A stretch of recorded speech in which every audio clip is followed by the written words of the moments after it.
पिछले महीने महाराष्ट्र के नागपुर स्थित गोरेवाड़ा एनिमल रेस्क्यू सेंटर में एक दुखद घटना घटी थी, जिनमें 3 बाघों और एक तेंदुए की मौत हो गई थी।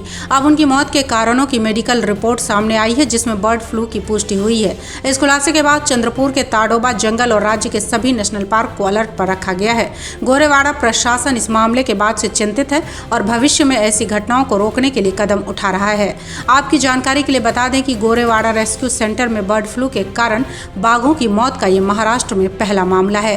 ये तीनों बाघ चंद्रपुर रेस्क्यू सेंटर से गोरेवाड़ा लाए गए थे और इनका इलाज चल रहा था। करीब 8-10 दिन पहले इन 3 बाघों और एक तेंदुए की अचानक मौत हो गई थी। शुरुआती जांच में मौत के कारणों का पता नहीं चल सका था, लेकिन अब मेडिकल रिपोर्ट ने स्थिति स्पष्ट कर दी है। जानवरों की मौत की वजह जानने के लिए उनके सैंपल भोपाल स्थित national institute of high security animal disease भेजे गए थे। जांच में पाया गया कि तीनों बाघ और तेंदुए की मौत H5N1 वायरस, जिसे बर्ड फ्लू के नाम से जाना जाता है, के कारण हुई। रिपोर्ट के बाद गोरेवाड़ा प्रशासन ने 26 तेंदुओं और 12 बाघों की जांच की, लेकिन उनमें वायरस नहीं पाया गया और वे स्वस्थ हैं। चलिए अब जान लेते हैं कि आखिर ये बर्ड फ्लू फैलता कैसे है। तो एक्सपर्ट्स के अनुसार बर्ड फ्लू और इस तरह के अन्य वायरस जानवरों में कच्चा मांस खाने के कारण फैलते हैं।